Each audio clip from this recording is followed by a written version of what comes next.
Le superfici e la produzione di uva da vino nell'Unione Europea, rispettivamente pari a 3 milioni di ettari e circa 21 milioni di tonnellate nel 2017, sono concentrate in 3 paesi: Spagna, Italia e Francia. Negli ultimi 10 anni c'è stata una generalizzata riduzione degli investimenti, scesi dal meno 12,3%. In Italia siamo al meno 10,9%. Mentre nel Veneto assistiamo ad un incremento degli ettari del più 15,3%.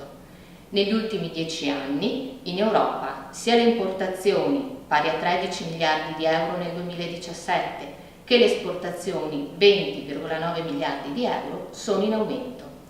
Ma mentre le importazioni sono cresciute del 18,5%, le esportazioni volano a più 48%. La Francia, primo paese esportatore con oltre 9 miliardi di euro, è cresciuta meno della media comunitaria, più 33,3%.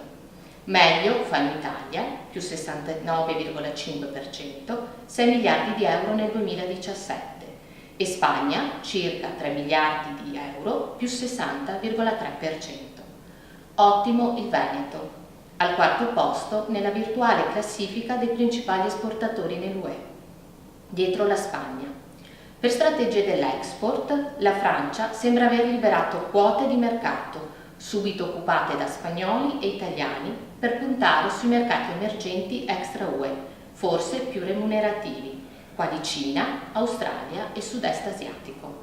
Il Veneto, regione leader, vanta un incremento delle esportazioni extra UE del più del 126% e del più 111% con gli altri paesi europei.